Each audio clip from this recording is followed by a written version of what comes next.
গঙ্গার বাড়িতে সবাই এসেছে বউ বাঁধতে। গঙ্গা তার মাকে বলে, এসব তত্ত্ব তুই টাকা পেলি কোথা থেকে? গঙ্গার মা হাসিমুখে উত্তর দেয়, তোকে না বললে আমার মনটা না খুচখুচ করবে, তাই তোকে বলে দিচ্ছি। সব কিছু জামাই নিজে টাকা দিয়েছে, সব ব্যবস্থা করেছে, তুই দেবতার মতো স্বামী পেয়েছিস। সব কিছু দেখে মেঘনাথ শালমিকে ফিসফিস করে বলে, তোমার প্ল্যানটা তো কোনো কাজ করো না, নাকি বাড়িতে কিছু হলো না। শালমি নিজেকে শান্ত করে বলে, দেখো এবার আমি কি করি। এবং চুপচাপ নিজের একটি চেন গঙ্গার মায়ের বেগে ঢুকে দেওয়ার চেষ্টা করে, কিন্তু হঠাৎ চেনটা নিচে পড়ে যায়।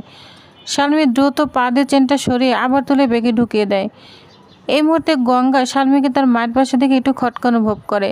শালমি সুযোগ বুঝে চেনটি সঠিকভাবে বেগে রাখে। এরপর হঠাৎ করে শালমি চিৎকার করে, আমার চেনটা পাচ্ছি না। যে বাড়ির চেনটা আমার মা দিয়েছিল সেটা সবার মধ্যে যেন খোঁজাখুঁজি শুরু করে দেয়। পাশ থেকে অহনা বলে, এখানে তো অনেকে বাইলোক এসেছে, সবাইকে সার্চ করা হোক। অর্জুন অবাক হয়ে প্রশ্ন করে, তুমি কোন ধরনের কথা বলছো? এদিকে গঙ্গার মা মেঘনাকে বলে, তুমি আমার ব্যাগটা চেক করে দেখতে পারো। মেঘনা বিনীতভাবে বলে, না না, আপনি আমার থেকে বয়সে বড়, ঠিক আছে। যতক্ষণ ব্যাগ খোলা হচ্ছে তখন একটা মেয়ে মজা করে গঙ্গার মায়ের ব্যাগ সার্চ করতে শুরু করে।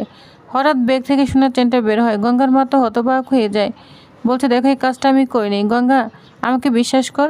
সিন্ধুজা পাশে ধরে সবাইকে চিৎকার করে বলে, এছাড়া এই কাজ কেউ করতে পারে না। সব কিছু ঘটে যাওয়ার মধ্যে গঙ্গা শালমলির আচরণ লক্ষ্য করে এবং নিজেকে বলে, এবার তোমার চালই তোমাকে শায়েস্তা করবো। এবং ধীরে ধীরে তার আংটিটা খুলে শালমির ব্যাগে ঢুকিয়ে দেয়। তারপর উপালিকে বলে, দিদিভাই দেখো, আমি আমার আংটিটা খুঁজে পাচ্ছি না।